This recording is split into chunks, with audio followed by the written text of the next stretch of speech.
अस्सलाम वालेकुम to everyone. उम्मीद करता हूँ कि आप सब खैरियत से होंगे। मैं आपका होस्ट सैयद मोहम्मद अली हैदर। आप देख रहे हैं मेरी कामयाबी चैनल। मेरी कामयाबी चैनल पर हम वो फेसेस लेके आते हैं जो अपनी कामयाबी की मंजिल की तरफ गामजन है, जो लाइफ की स्ट्रगल को फेस करके, डिफ़िकल्टीज़ को फेस करके, अपॉर्चुनिटीज़ को अवेल कर कर अपनी कामयाबी की तरफ वे ऑफ सक्सेस लेके जा रहे हैं। तो आज हमारे साथ जो शख्सियत मौजूद है वो किसी तारुफ की मोहताज नहीं है। She is very talented, dedicated CEO of सब बीम एंटरटेनमेंट एंड इसके अलावा इनका पास एक्सपीरियंस टीचिंग का भी है। जानना चाहेंगे इनकी कामयाबी का सफ़र किस तरह रहा और उन्होंने स्ट्रगल को किस तरह फेस किया। So let's start our interview.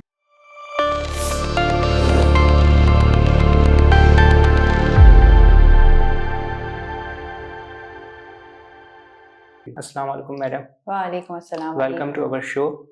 Thank you so much. It's highly honour for me कि आप यहाँ पे तशरीफ़ लाएं। आपका भी बहुत शुक्रिया। बहुत शुक्रिया। अच्छा मैडम, मुझे ये बताइएगा कि आपने जो CEO हैं आप उस वक्त सब बीम एंटरटेनमेंट की, तो इस यहाँ तक आने के लिए आपने किन डिफ़िकल्टीज़ को फेस किया और क्या चैलेंजेस का सामना करना पड़ा? सबसे पहले तो चैलेंज अब होता ये है कि हम कोई बात जब सोचते हैं, कोई आइडियाज़ जब आपके दिमाग में आते हैं, तो कुछ लोगों के तो दिमाग में आइडिया आते हैं और वो ऐसा नहीं है कि मुझे ये एंटरटेनमेंट की तरफ आने से पहले आइडियाज़ नहीं आए होंगे। लेकिन सबसे पहले इंसान ये सोचता है कि मेरे अंदर कितनी पोटेंशियल है, कितना पोटेंशियल है कि मैं उसको कर सकता हूँ या कर सकती हूँ कि नहीं। प्रोफेशनली जो मैंने स्टार्ट लिया वो लिया टीचिंग से और मेरी प्रायोरिटी हमेशा रहे बच्चे। तो मैंने बच्चों को इतना रेस किया कि माशाल्लाह मेरे 3 बच्चे जब स्कूल गोइंग हुए तो मैंने उनके साथ में टीचिंग स्टार्ट कर दी, क्योंकि वैन ड्राइवर्स पे मैं बिलीव नहीं करती थी। तो पहले तो खैर टीचिंग नहीं, पहले मैंने आना जाना किया, उनको लेना और वापस ले जाना। तो उसके बाद लाइक वहाँ पे जाती थी तो मुझसे वहाँ के प्रिंसिपल वगैरह से बात होती थी, तो उन्होंने ऑफर की कि आप जो है जॉब करें हमारे यहाँ। तो फिर मैंने कहा कि सही है, वैसे ही आना जाना तो मेरा होता है। वहाँ से अल्लाह का शुक्र है कि बहुत मतलब पजीराई मिली एज ए टीचर, मुझे वहाँ पे सर्टिफिकेट्स मिले बहुत ज़्यादा। और इवन वहाँ के जो प्रिंसिपल थे उनके एक कॉम्प्लीमेंट होता था कि हमारे पास जो एडमिशन आ रहे हैं वो आपकी वजह से आ रहे हैं। तो ये एक गॉड गिफ्टेड होता है, स्किल होती है ये भी कि आप एक एज ए टीचर। और वो था, मैं पढ़ाती थी बेसिक क्लासेस KG1 KG2 इनको। इनिशियल तो बच्चे बहुत अटैच भी हो जाते थे। तो स्टार्ट मतलब समझे कि मेरी जो प्रोफेशनल लाइफ है वहां से स्टार्ट हुई। 6-8 साल मैंने वहां जॉब की। फिर बच्चे बड़े हो गए इतने कि 9th मैट्रिक में आ गए, तो वो फिर खुद आना जाना कर लिया उन्होंने। तो थोड़ा मैं सेटिस्फाइड हो गई कि चलो अब मैं थोड़ा सा रेस्ट ले लूँ। फिर कुछ अरसे बाद मैंने दूसरे स्कूल्स में जॉब की, तो एटलीस्ट मैंने 14 ईयर्स वहाँ पे जॉब की मुख्तलिफ स्कूल्स में।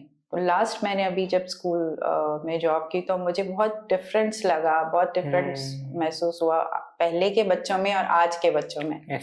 लाइक कहा जाता है कि उस्ताद की इज्जत बहुत जरूरी है। उस्ताद जो है आपके रूहानी माँ बाप हैं आपके। बिल्कुल। तो जिस फर्म में आप होते हैं, मैं कहती हूँ कि इंसान की जो सेल्फ रिस्पेक्ट है अगर वो मजरूह हो रही है तो वो जगह छोड़ देनी चाहिए। तो मैंने ये देखा कि वहाँ पे आजकल के पेरेंट्स जो है, ये मेरा पैगाम भी है कि काइंडली बच्चों को रिस्पेक्ट करना सिखाएं, क्योंकि पता चल रहा होता है कि जब क्लास में बच्चा है तो वो क्या कह रहा है, क्या सुन रहा है। तो मैं तो हमेशा जब भी अपने बच्चों को भेजती थी स्कूल तो उनको यही कह के बोलती थी कि बेटा अपनी टीचर को तंग नहीं करना, उनका ख्याल रखना, जो बोले वो बात मानना। रोज का मेरा ये होता था। तो मेरे बच्चों की कभी कंप्लेन नहीं आई, हमेशा उनकी तारीफ होती थी। तो पेरेंट्स को कंसर्न रहना चाहिए बहरहाल। अच्छा, मेरा आपसे एक और सवाल ये है कि पेरेंट्स जैसे आप देख रही हैं आजकल के दौर में इतना पोजेसिव हो गए और अपने बच्चों के मामले में कि वो कहते हैं भाई कोई टीचर्स ना तो उनको मारे ना डांटे, कुछ भी नहीं करे और जो है कोई कंप्लेन नहीं आनी चाहिए, और उसमें बच्चों को सपोर्ट करते हैं। तो बच्चे इससे बिगड़ रहे हैं हमारे माशरे में, तो ऐसा क्यों है आजकल? देखिए बात उनकी सही है, जैसे वो कंसर्न है ना कि टीचर ना मारे, क्योंकि हमारे यहाँ ऐसे हादसा देखे गए कि बच्चों को नीला कर दिया है टीचर ने। अच्छा, हम जिस टाइम पढ़ते थे तो उस टाइम तो अम्मी कहती थी कि भाई आज से 10 साल पहले भी हम लोग स्कूल में थे तो कि आप उनको मारें डांटें और उनको अच्छा पढ़ाएं। बात यही है ना कि अगर पेरेंट्स ने इजाजत दे दी तो किसी किसी ने फॉर ग्रांटेड ले लिया। तो वो चीज जब हाईलाइट हुई तो इसीलिए टीचर को स्ट्रिक्टली मना किया गया। वैसे भी मार से नहीं पढ़ता बच्चा। बात ये मैं हमेशा कहती हूँ कि बच्चा सिर्फ टीचर से नहीं सुधरता, दोनों तरफ से जब एफर्ट होती है, माँ बाप और टीचर की तरफ से, तब जाके बच्चा रेज होता है और अच्छे तरीके से रेज होता है। उसमें आप रिस्पेक्ट का आंसर डालें बच्चों के अंदर कि भाई आपकी टीचर है, टीचर को एक अपने उस हिसाब से चलना चाहिए कि बच्चे आपकी रिस्पेक्ट भी करें। समटाइम्स टीचर का बिहेव इतना बुरा होता है कि बच्चे नहीं करते रिस्पेक्ट, ये भी चीज मैंने देखी है। तो ये चीज बड़ी बैलेंस तरीके से अगर चले तो बहुत अच्छा होता है। बाकी आपका सवाल ये भी था कि वो सफर कैसे हुआ, वो मेरा आधे में रह गया। बीम एंटरटेनमेंट है, इस तक पहुंचने के लिए आपका जो सफर था उसमें क्या क्रूशियल पॉइंट थे? क्रूशियल पॉइंट मेरे हिसाब से अगर इंसान ठान लेना तो क्रूशियल कुछ भी नहीं होता। मैंने जब ये सोचा कि मैं टीचिंग छोड़ के एक ऐसी फील्ड में, इस फील्ड में आने की फिर मैं वजह भी आपको बताती हूँ। जब मैंने छोड़ी तो मैंने पूरा प्लान किया कि मुझे क्या करना है। जब आपका विजन क्लियर होता है, समटाइम्स आपका विजन सुन के भी दूसरे को समझ नहीं आता, जब आप वो कर गुजरते हैं तब उनको समझ में अच्छा तो ये करना चाह रही थी। तो मैंने अपना बचपन जो है, क्योंकि मेरे फादर पीटीवी से ताल्लुक रखते थे, तो हम लोग पीटीवी में आना जाना, तो वो चीज थोड़ा सा इम्प्रेस करती है। तो मेरे दिमाग में ये था कि मैं ये चीजें देख रही हूँ तो मैं कर पाऊंगी, कर लूंगी एंटरटेनमेंट के हिसाब से। तो उसमें फिर मैंने पूरा 6 महीने प्लान किया। फिर इसको एग्जीक्यूशन की तरफ जब आए तो परेशानियों का सामना करना पड़ा। ऐसा नहीं है कि आपको बिल्कुल cup of cake, piece of cake नहीं होता, सॉरी, पीस ऑफ केक कुछ भी नहीं है। अगर आपको फील्ड में आना है तो आपको सबसे पहले अपना जो एक हेजिटेशन है बहुत सारी चीजों में, उसको तोड़ना होता है, उठना होता है अपनी समटाइम्स कुछ करने का, जैसे बाहर जाना है, मुझे भी मीटिंग है, दिल नहीं चाह रहा, लेकिन इन चीजों को छोड़कर आपको सब कुछ फेस करना होता है। तो उसमें ये था कि जब मैंने एग्जीक्यूशन पे आई तो उसमें मुझे प्रॉब्लम्स आए, लेकिन मैंने फेस किए और हर तरीके से उसको टैकल किया मैंने। उसमें मेरी बुकिंग्स में मसला आया, मुझे इन्वेस्टमेंट में मसला आया, बहुत सारे मसले आए, लेकिन ये है कि मैंने उसको टैकल किया, अल्लाह का शुक्र है। और मैंने अभी पाकिस्तान का 2nd number grand singing competition किया है, जो कि बहुत अच्छे तरीके से एग्जीक्यूट हुआ है, बहुत पजीराई मिली है। और मेरी जो मेंटोर हैं वो हैं सुल्ताना सिद्दीकी साहिबा। मैंने उनकी जर्नी देखी है, तो वो एज ए लेडी डट के खड़ा होना पड़ता है, मैदान में डट के खड़ा होना पड़ता है, तब जाके आपका काम होता है। आपने हार मान ली, आप पीछे चले जाते हो। तो उनको देख के मैंने बहुत सारी चीजें, मैंने उनसे मिली भी, उन्होंने बाकायदा मुझे मोटिवेट किया और बहुत बहुत मुझे कहा कि नहीं तुम करो, तुम कर सकती हो।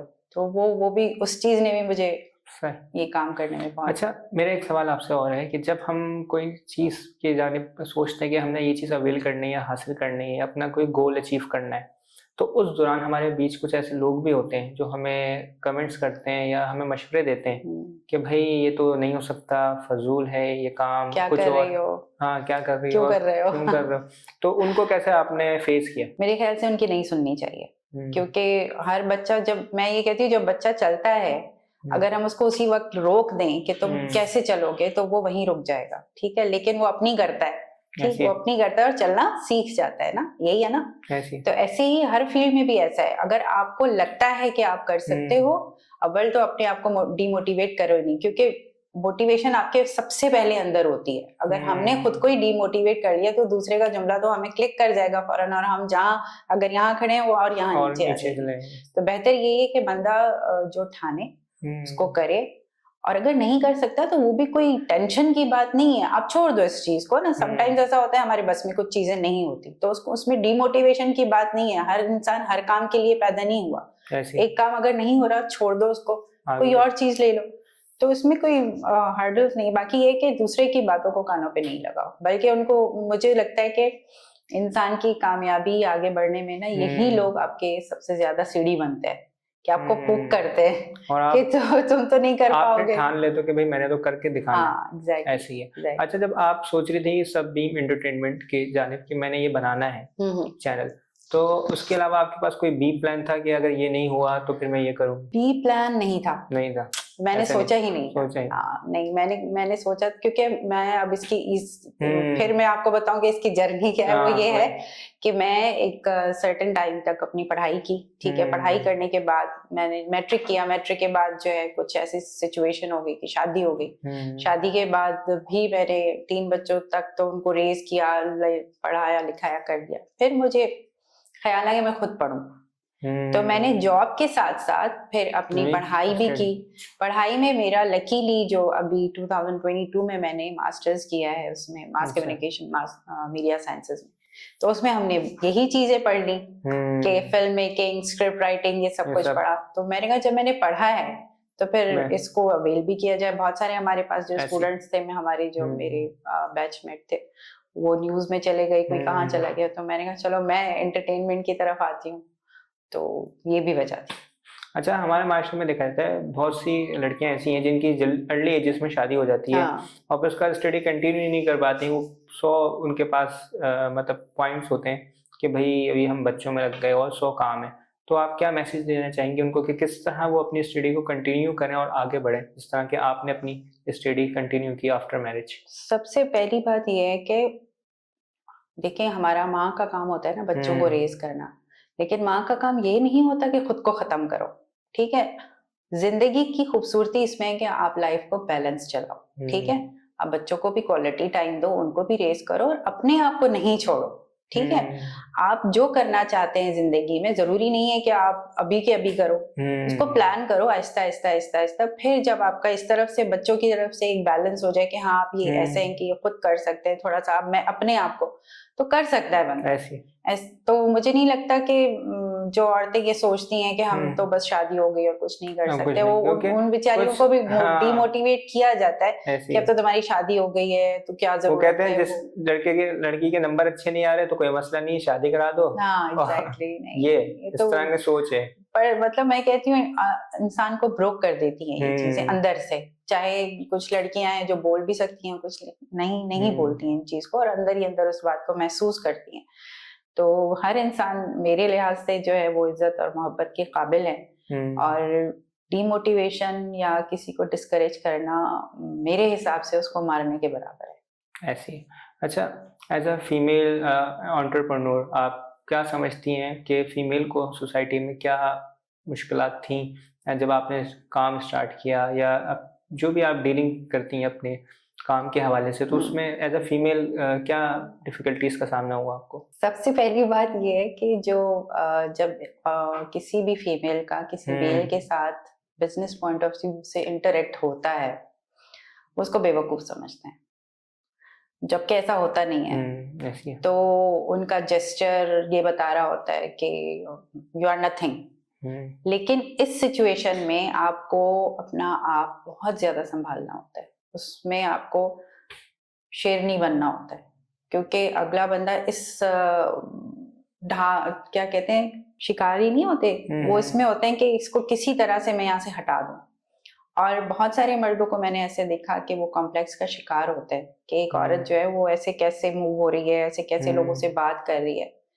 और जब आप वहां से स्टेज कंप्लीट कर देते हैं ना, फिर आपको कोई बाल बांका नहीं कर सकता। अच्छा, आप मुझे ये बताइएगा कि आपकी लाइफ का अब तक कौन सा टर्निंग पॉइंट था जिसने आपकी लाइफ को चेंज कर दिया? टर्निंग पॉइंट्स तो बहुत हैं, लेकिन सबसे जो प्यारा सा टर्निंग पॉइंट था उसमें ये था कि जब मैं मदर बनी पहली दफा, वो मुझे एहसास हुआ कि माँ की जो मोहब्बत होती है वो बच्चों के लिए क्या होती है, पहले पता नहीं होता था। तो लाइफ बिल्कुल चेंज हो गई। शादी के बाद भी शायद इतना नहीं था, लेकिन फर्स्ट बेबी के बाद जो बेटा हुआ था मेरे, उसके बाद में बिल्कुल इंटरनली चेंज हो गई थी। फिर एक टर्न ये था कि मैं टीचिंग के दौरान एक बच्ची थी, उस पर मैंने गुस्सा किया। उसमें मैंने लर्निंग, मतलब मैंने सीखा उसमें, वो इसलिए मैं बता रही हूँ। उसके बाद मेरे अंदर चेंज आई। वो बच्ची को मैंने मार दिया उससे में थप्पड़। जब उसको थप्पड़ मारा तो मैंने थोड़ा सा, पेरेंट्स भी आए, जारी बात है, मैंने कहा ना कि कंसर्न होते हैं, नहीं करना चाहिए, इसीलिए मैंने बोला था। तो वो आई, उनसे बात हुई। जब मैं अकेले बैठी तो मैंने ये सोचा कि देखिए, ये बच्चे को अगर पता हो तो वो हमारे पास आए क्यों? ठीक है, दूसरा बच्चा तो खुद एक छोटी रूह होता है। अब यही टाइम होता है कि हमारा टेम्परामेंट कहाँ जाता है।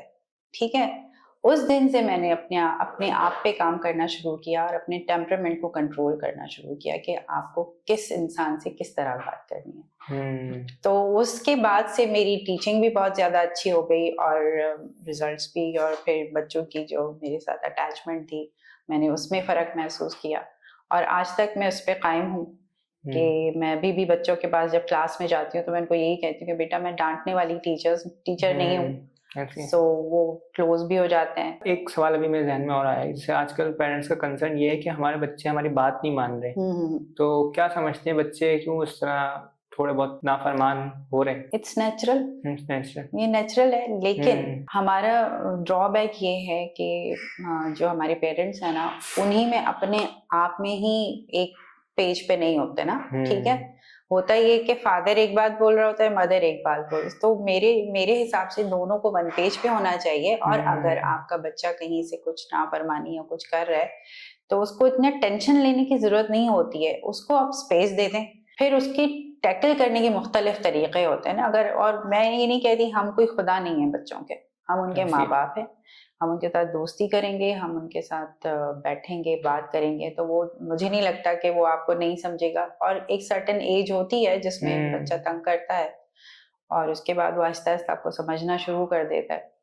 फादर्स की तरफ से मैं ये कहूँगी कि फादर जो है वो अपना एक दोस्ताना बिहेवियर, चाहे वो बॉय हो चाहे वो लड़की हो, क्योंकि लड़की का अगर बाप दोस्त हो जाए ना तो वो आसमान छूती है। ये मैं दावे के साथ बात कर रही हूँ। यहाँ पे बहुत सारे नहीं, 90% बाप ऐसे हैं जो बेटियों के साथ रवैया उनका अच्छा नहीं होता, वो और बेटे ओरिएंटेड होते हैं कि बेटा हो। तो ये बहुत गलत बात है। ये हमारे जब नबी पाक सल्लल्लाहु अलैहि वसल्लम थे, उन्होंने एक जाहिलियत का दौर था जिसमें लड़कियों को दफन किया। अब दफन तो नहीं किया जाता, लेकिन रवैयों से दफन कर दिया जाता है। तो इसमें यानी कि दोनों को जो बराबरी के साथ प्यार मोहब्बत देनी चाहिए, और पेरेंट्स को वन पेज पे होना चाहिए। और अगर नहीं है तो फिर आप साइड जाके बात कर लें। आपस में अगर कॉन्फ्लिक्ट है तो बच्चे के सामने कम से कम वो चीज ना करें। अच्छा, बच्चा तभी चिढ़ता है। पेरेंट्स के अंदर ही मैंने देखा है जो वो वंस मतलब किसी को ज्यादा बच्चों में अगर ज्यादा बच्चे हैं तो किसी को ज्यादा प्रायोरिटी मिल रही है, किसी को कम मिल रही है, तो आप अपने बच्चों को इट्स अ क्राइम। क्राइम है, तो आप किस तरह मैनेज करती हैं? मतलब आपको सबसे एक जैसा प्यार है? सबसे एक जैसा प्यार है। हर किसी की एक अपनी जगह है, अपनी वैल्यू है। बस होता ये है कि बच्चे के बिहेव के हिसाब से उसके साथ चलना पड़ता है। बच्चे, जाहिर है माँ एक है बच्चे इतने, तो वो कंपैरिजन बच्चे करते हैं लेकिन माँ नहीं करती, ना बाप करता है बस। लेकिन मसला वही आ रहा है कि हमारे यहाँ ड्रॉबैक यही है कि हमारे जो पेरेंट्स है वो कंपैरिजन स्टार्ट कर देते हैं, इसको देखो। मैं कहती हूँ हर इंसान का एक अपना पोटेंशियल होता है, अपनी कैपेसिटी होती है, वो उस हिसाब से एक अलग से वजूद रखता है। ना वो इस जैसा हो सकता है ना वो उस जैसा हो सकता है। उसकी अपनी एक जर्नी अलग है, अपना वे ऑफ थिंकिंग अलग है। तो वो बेटर ये है कि उसको डिस्करेज करने के बजाय या कंपैरिजन में उस बेचारे को मारने के बजाय आप उसके अंदर जो स्किल्स हैं उनको एनहांस करो, उसके साथ बैठो, उसको जानो। अगर आपने बच्चा पैदा किया है तो आप you have to be concern. ऐसी वो यही लैकिंग है हमारे यहाँ। अच्छा, मुझे आप ये बताइए कि तो सब भी एंटरटेनमेंट है आपका, इसका नेम रखने का आइडिया कैसे आया? नेम ऐसे कि सनबीम, इट्स मोटिवेशनल सिचुएशन ना, कि सूरज निकलता है तो आपकी जिंदगी की एक नई शुरुआत होती है। रोजाना रात में मरते हैं और सुबह पहली किरण से हम उठते हैं। अच्छा। तो इसलिए मैंने कहा कि क्योंकि ये मेरा ग्रोइंग बिजनेस के लिहाज से भी एक अच्छा सा नाम है। दूसरा ये आइडिया इसलिए भी आया कि ज़ाहिर वो मैंने आपको बताया कि मैंने क्योंकि स्टडी ये की थी, पोटेंशियल भी था, शौक भी था, डायरेक्शन, प्रोडक्शन, इन सब चीज़ों का शौक भी है, लिखती भी हूँ, मैं स्क्रिप्ट राइटर भी हूँ। तो उसलिए फिर मैंने स्टार्ट किया ये काम। अल्लाह का शुक्र है अभी मेरे इंशाल्लाह इवेंट्स भी आ रहे हैं और इंशाल्लाह कुछ प्लान्स हैं वीडियोग्राफी के, सॉन्ग्स के, वो सारी पाइपलाइन में है। तो मतलब अभी जो आपके इवेंट्स हैं वो मतलब इस मंथ में या नेक्स्ट मंथ में स्टार्ट होंगे? हाँ, मेरा जनवरी में 24th और 25th को 2 दिन का मेला के नाम से इवेंट है, हम लोग ऑर्गेनाइज करवा रहे हैं सादी टाउन में। तो लोगों को अपील है कि काइंडली आप लोग आएं और वहाँ पे, क्योंकि मेरा कॉन्सेप्ट ये है कि जो कि यहाँ शहर क्लिफ्टन में जो इवेंट्स होते हैं वो यहाँ से, जहाँ मैं रहती हूँ सादी टाउन में, वहाँ से जाना बड़ा मुश्किल है। अच्छा। तो उस अपने कम्युनिटी और सराउंडिंग्स के लिए मैं 1-2 दिन का फेस्टिवल लेकर आई हूँ जिसमें स्टॉल्स वगैरह हैं, स्टेज पे परफॉर्मेंसेस हैं, लकी ड्रॉ हैं, गेम्स हैं, अंताक्षरी है, पोइट्री है, स्टोरी टेलिंग है, ये सारी चीजें। आई होप कि अच्छा हो जाएगा। अच्छा, अब तक का कोई प्राउड मोमेंट आपका जिस पे आप समझती हो कि it's proud moment for me? Proud moment में मेरे, एक तो जब बड़े बेटे ने पहले डिग्री हासिल की थी इंजीनियरिंग की कंप्यूटर सिस्टम में, वो मेरे लिए प्राउड मोमेंट था। दूसरा जो है वो फिर जिसने मुझे खुदा से जोड़ा बहुत ज्यादा, मतलब इंसान है, जाहिर बात है आप कभी कभी बिलीव के उस लेवल पे नहीं होते हो। मेरी एक आदत है कि मैं किसी से ऐसे पैसे मांगना कि मुझे दे दो, या हस्बैंड भी दे। अच्छा, ये एक मैं इस बात से इसलिए बता रही हूँ कि मेरी नेचर में मैं ये कहती हूँ कि जहाँ औरत पूरा घर का काम बगैर कहे करती है, ठीक है, कि उसने झाड़ू भी लगा दिया, उसने पोछा भी लगा दिया, बर्तन भी बनाना, तो हस्बैंड को बगैर कहे पैसे उसको क्यों नहीं देता? उसका फर्ज है ना, ठीक है, मांगने क्यों पड़ता है? मांगना तो सिर्फ खुदा से चाहिए ना। जहाँ औरत को बताया जाता है कि तुम्हारे ये फराइज है, मैं कोई वो नहीं कर रही, कंपैरिजन नहीं कर रही, लेकिन मर्दों को थोड़ा इस बात को सोचना चाहिए कि ये मेरे जीवन साथी है, इसको मैं मांगने ही क्यों दे रहा हूँ, ठीक है ना। मैं तो नहीं कहता कि मैं बर्तन धोए क्यों नहीं है, वो अपनी जिम्मेदारी से करती है, तो मर्द को भी अपनी जिम्मेदारी देखनी पड़ती है। तो मेरे साथ इस किस्म की सिचुएशन थी, मैं नहीं मांगती थी, मैंने अपनी जॉब की उस हिसाब से, मतलब पूरा गुजर गया, अल्लाह का शुक्र है। लेकिन मुझे लगता है कि खुदा के साथ मुझे अल्लाह ताला ने मुझे जोड़ना था, शायद इस वजह से ये सब हुआ। तो लाइक मेरे भाई की शादी थी, मुझे जस्ट 500 की नीड थी। अब आप सोचे कि कहाँ मैं स्टैंड कर रही थी उस टाइम, होता है, लाइफ है, इट्स ओके। तो बैठी हुई हूँ वैसे डाइनिंग टेबल पे, मगरिब का टाइम है, मैं बड़ा सोच रही हूँ अल्लाह क्या, मतलब अल्लाह ताला से जैसे बंदा गुफ्तगू, अल्लाह क्या करूँ समझ नहीं आ रही। तो 5 मिनट के अंदर मेरे गेट का दरवाजा बजा, और एक, क्योंकि उस टाइम मैं ट्यूशन्स भी पढ़ाती थी, तो एक खातून आई, उन्होंने मुझे बोला कि जून जुलाई की छुट्टियां थी, बोला उन्होंने कि मेरे 2 बच्चे हैं और मेरी भाभी के 3 बच्चे हैं, आप उनको ट्यूशन पढ़ाएंगी? तो उस टाइम मैं एडवांस लेती थी, 100 रुपया पर बच्चा मैं लेती थी, उस टाइम की बात है, 99 की शायद। तो उसमें उन्होंने कहा कि मैं लेकर आती हूँ। वो गई है, वो 500 रुपए ला के उसने मेरे हाथ में रखे हैं, और उसके बाद मैं इतना रोई हूँ, मैंने इतना खुदा का शुक्र अदा किया है कि अब तो मेरे पास अगर मेरी जेब भी खाली होती है तो मैं कहती हूँ कि मैं बादशाह हूँ, मेरा अल्लाह है, मुझे देगा। अव्वल होती नहीं है, अल्लाह ताला ने ऐसी सिचुएशन, बिल्कुल जो तवक्कल है वो अल्लाह पे था, जो इस वजह से वो एडमिशन भी आ गया। वो कनेक्शन उस टाइम ऐसा बन गया कि मैं अभी भी जब भी बताती हूँ ना वो सिचुएशन, तो मेरे रोंगटे खड़े हो जाते हैं कि अल्लाह, मतलब ऐसे यूं सुन लिया अल्लाह ने और मेरी परेशानी खत्म हो गई। ऐसी तो ये इसने मुझे बहुत खुदा से जोड़ा। फिर आहिस्ता आहिस्ता बहुत सारी ऐसी सिचुएशंस आती हैं, लेकिन ये मौजज़ा कह सकते हैं, अल्लाह ताला, ये मेरी जिंदगी में अल्लाह ताला की तरफ से मौजज़ा था जिसने मुझे रब से मिलाया। और मैं कहती हूँ जब आपकी रब से दोस्ती हो जाती है ना, तो फिर आपका कोई कुछ नहीं बिगाड़ सकता, आपकी जो भी मुश्किलात हैं वो सब हल हो जाती हैं। Exactly. अच्छा, इन दी एंड इन सब चैलेंजेस के अंदर आप कहाँ समराइज करना चाहेंगी अपनी स्टोरी को, कि क्या बताना चाहेंगे हमारे ऑडियंस को? ऑडियंस को मैं ये बताऊंगी, देखिए लाइफ में ना नेगेटिविटी होती है, नेगेटिविटी या ऐसी सिचुएशंस जिसके में आप काफी अरसे तक रह रहे थे एक ट्रॉमा में, क्योंकि मैं सच बात बताऊं कि मेरी जो लाइफ है वो एक ट्रॉमाज में रही है मुख्तलिफ। उन ट्रॉमास के साथ मैंने अपनी शख्सियत की बिल्डिंग की है। एज अ माँ मुझे उन बच्चों को भी संभालना था, अगर मैं उस ट्रॉमा में रहती तो मेरे बच्चे नहीं पलते, ठीक है। फिर मैंने एक ठान ली चीज कि कोई भी कुछ भी कर ले, मुझे अपने आप को कमजोर नहीं दिखाना है।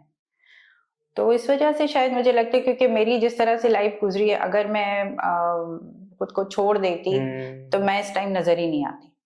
तो अल्लाह का शुक्र है कि अल्लाह ताला ने मुझे इतनी हिम्मत दी कि मैं उन सारे लेग पुलिंग्स को, जो भी चीजें मैंने फेस की, उसको मैंने सोचा ही नहीं, छोड़ दिया। मैंने अपने ऑरा को कोशिश की कि वो डिस्टर्ब ना हो। एक टाइम था कि मैं बिल्कुल एक अंदर से ऐसी थी कि मैं बात भी नहीं कर पाती थी।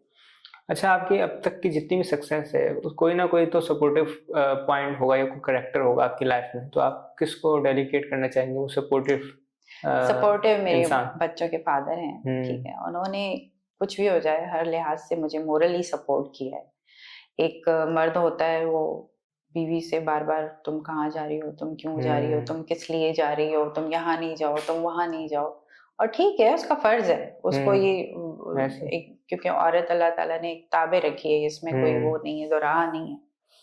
लेकिन उन्होंने मुझे कभी तंग नहीं किया। उन्होंने मुझे ये भी नहीं बोला कि हाँ तुम अच्छा करी हो, बहुत अच्छा, लेकिन खामोशी में उन्होंने मुझे सपोर्ट किया है।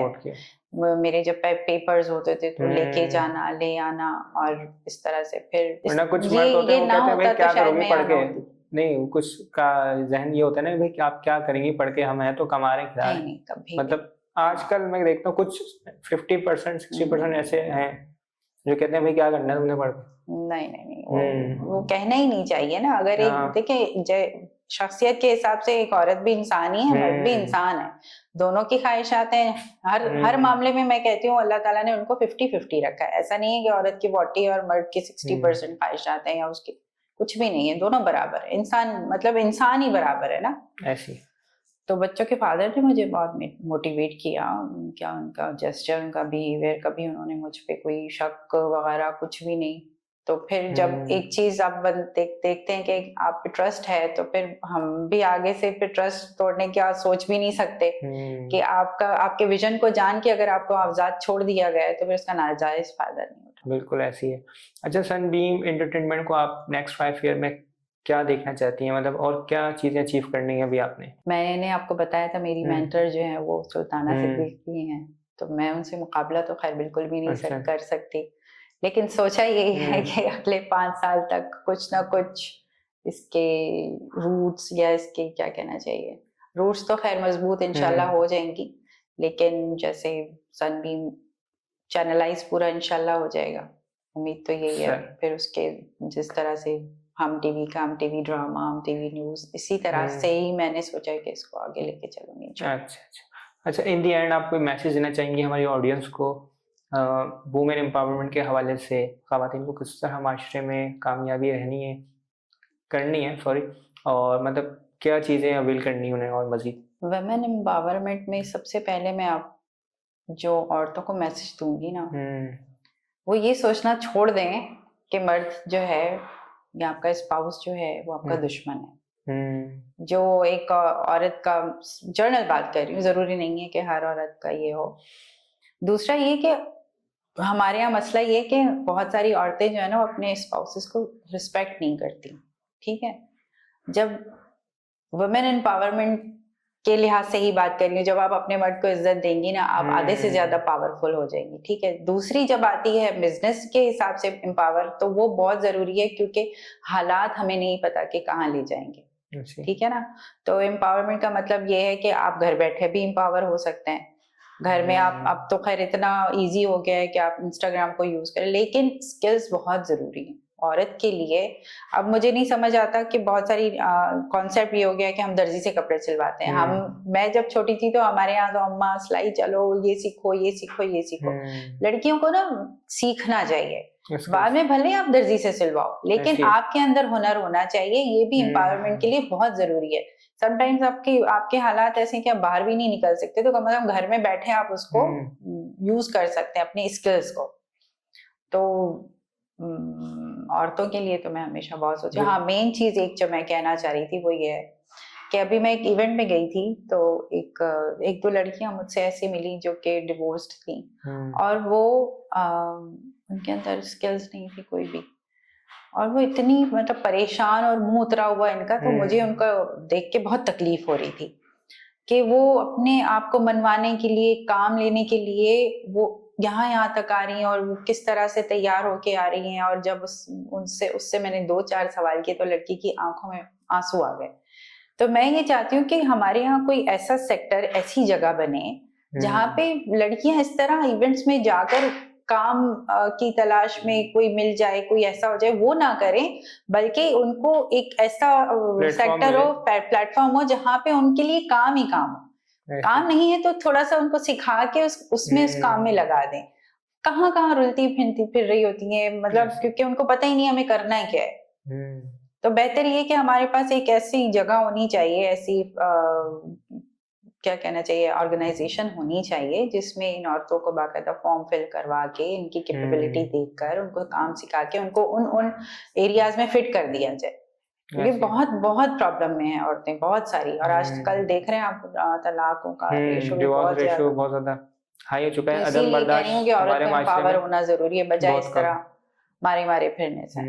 अच्छा जी, मेरा जो मैसेज है वो स्पेशली फादर्स के लिए है कि फादर्स जो है ना वो अपनी बेटियों से दोस्ती करें, उनको कोशिश करें कि ऐसी छत बने या ऐसा आप उनके लिए शेल्टर बने कि उनको किसी और की जरूरत ही ना पड़े, और सारी जिंदगी ये फादर्स का काम है, ये उनका फर्ज है कि वो मैं ये नहीं कह रही कि उनको पैसे दें, कम से कम उनसे कंसर्न रहें कि तुम कैसी हो, क्या कर रही हो, क्योंकि हमारे नबी सल्लल्लाहु अलैहि वसल्लम ने किया ना। तो वो जो हमारी लड़कियां बहरा रवी का शिकार हो रही है ना, उसकी मेन वजह ही यही है कि फादर्स की को मैं कहूंगी कि वो अपने बच्चों पे ट्रस्ट नहीं करते, उनके साथ बिहेवियर उनका अच्छा नहीं है। तो ये मेरा मैसेज है। अच्छा मैडम, मुझे आप ये बताइएगा कि आपकी नज़र में कामयाबी का राज क्या है? क्या है सक्सेस आपकी नज़र में? मेरी नज़र में सक्सेस पैसा नहीं है, ठीक है। मेरी नज़र में सक्सेस ये है कि आप सर उठाकर जी सके, और जब आईने में देखें तो रिग्रेट ना हो आपको कि मैंने ये क्या कर दिया। सही है, हमेशा जो भी कदम आप उठाएं ना, उसको सोच समझ के उठाएं। मुझे पता है कि आपके हर कदम पे, स्पेशली जब औरत बाहर निकलती है, तो उसके लिए बहुत सारी प्रॉब्लम्स होती हैं। अच्छा, हमारे माशरे में जो कामयाबी है उसको पैसे से जोड़ दिया गया है, और दूसरी बात, जब औरत इंडिपेंडेंट होती है तो कुछ सारी औरतें ऐसी नहीं है, लेकिन कुछ औरतें समझती हैं कि अब मैं पावरफुल हूँ और मेरी बात मानी जाए, मतलब अपने आप को डोमिनेट करना मर्द पे, क्योंकि वो पैसे कमाने लग गई। तो उस पर आप क्या कहना चाहेंगे? वो फिर मुझे लगता है उनकी अपनी तरबियत ही ठीक नहीं है ना। मैं कहती हूँ अल्लाह ताला देकर भी आजमाता है और लेकर भी आजमाता है, और जब देता है तो वो आजमाइश ज्यादा होती है। उसमें ये होता है कि आपका इम्तिहान शुरू हो जाता है कि देखो मैंने तुम्हें दिया है, अब तुम्हें क्या करना है वो आपका काम है। मैं हमेशा एक बात कहती हूँ कि एक टाइम होता है जालिम का, एक टाइम होता है मजलूम का। जालिम का टाइम जब एंड होता है तो मजलूम का टाइम आता है, ठीक है। वो वक्त होता है मजलूम की आजमाइश का, कि तुम जो है अब तुम्हारे हाथ में वक्त है। ये जो मजलूम है, जाहिर बात है जिसने जुल्म किया होगा उसने एक टाइम स्पैम तो लिया होगा ना। अब मैं देखता हूँ कि तुम क्या करते हो, तो वही बात है कि मैंने तुम्हें, अल्लाह ताला कहती है मैंने तुम्हें दिया है, अब देखो तुम क्या। हाँ, क्योंकि जो और बात टाइम ऐसा होता है वो जब पैसे कमाने लगती हैं, वे ऑफ फंडिंग उनकी अच्छी हो जाती है, तो वो थोड़ा सा मर्द बन जाती है। क्या कितनी सदाकत इस बात में? हाँ बिल्कुल है। मैं इससे अभी थोड़ी देर पहले मैंने एक बात की थी ना कि अपने स्पाउस को इज्जत देना सीखें, क्योंकि आपको अल्लाह ताला ने जितना भी दिया है, आप एक बीवी के सूरत में आपका फर्ज है कि आप अपने स्पाउस को, अपने शौहर को इज्जत दें, और इसी तरह शौहर का भी फर्ज है कि वो अपनी बीवी का ख्याल रखें। ठीक, thank you very much madam, आपका बहुत शुक्रिया कि आपने अपना कीमती वक्त हमारे शो के लिए निकाला। It's highly honour for me and for my entire team. तो नाजरीन, मिलते हैं आपसे फिर किसी नई शख्सियत के साथ, उनकी नई जर्नी, नई स्टोरी के साथ। तब तक के लिए अपना रखिएगा ख्याल। अल्लाह ने गिवा।